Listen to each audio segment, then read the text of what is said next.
This is the first enrollment packet from the families that came in 1943. Date of birth, 1940. So much has changed in 80 years, but so much is the same. These were the parent classes, the chalkboard, teaching how our hearing works. And then this is a support group. That was the counselor at the time. Even from the beginning, Mrs. Tracy knew the power of parents getting together. As I have often said, wherever you find parents gathered together and helping their children, you find John Tracy Clinic.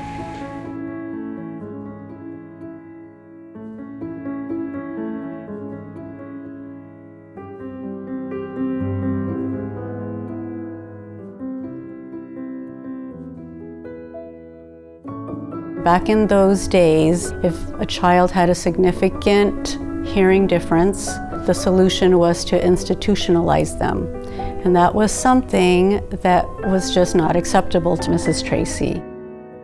So she began searching for how she could help John. She had to discover things on her own, and she learned, and then she did those things with John at home. This became the passion of her life.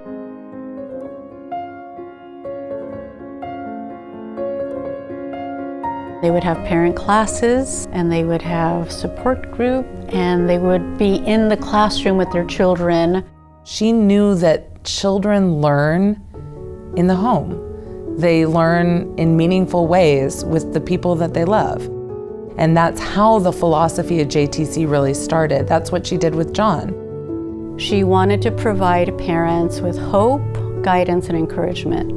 And so here we are, and we're about to celebrate 80 years. We've come together to celebrate the opening of this state-of-the-art facility, the new John Tracy Center. I found an octopus, red octopus. A red octopus? And where was it? In the sandbox. Oh. 90% of deaf children are born to hearing parents. When you have a child who is deaf and you think, what do I do now? Well, JTC shows you how. It can be a really isolating experience, especially if your child is the first deaf person you ever came across in your life. How did this happen? That's what most of us are thinking. How did this happen?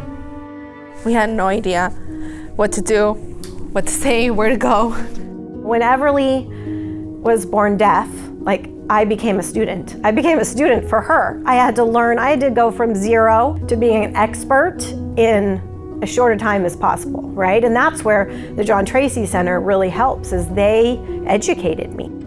We were just shocked at these little children just talking and carrying on and communicating, and they're just as profoundly deaf as our son. It's like you get gas in a car? Yes, it's the same it's thing. Just like the word gas and car. That's very good association. All of a sudden, I had a tribe of people who'd been where I'd been and who understood what we needed and were able to support me in a way that my other friends who were parents couldn't. What's that? Tree. Yeah, it's a tree. The technology in itself doesn't solve the issue. It's how you teach your children to listen, to speak, to access language. It feels like you earned a degree in speech pathology and Audiology. cochlear and audiology. They're teaching us parents so that we're able to be there for our kids outside of their therapy sessions. It was JTC that gave us the belief that we could do it. Not only were we in the classroom and learning about sound and cochlear implants, but we were also provided with therapy sessions, parent-centered therapy sessions, where we could go and talk about our feelings and meet other families that were going through similar situations. Everyone who works here is committed and dedicated to the mission of John Tracy Center. Even though we all have our own specific roles and we work within certain departments, we have a very clear, shared understanding of the mission. When you think about the last 80 years and the fact that we've provided service for nearly 500,000 children and families throughout the world, that's an incredible achievement. It costs money to provide the services that really make a difference. And as a nonprofit, we depend on the generosity of individual donors to help provide for these families worldwide. This is the way the community should be. We should all be coming together on something like this, and John Tracy does that. So, wow. It's just on another level. It really, really is. It gave me hope. It was like the launching pad for Everly's life and my life as her mom. 82% of JTC's budget comes from compassionate donors like you. We need your support in providing hope, guidance, and encouragement for the next 80 years. The most important thing is to find the child early, to discover his deafness, and then have the parents learn what they can do about it.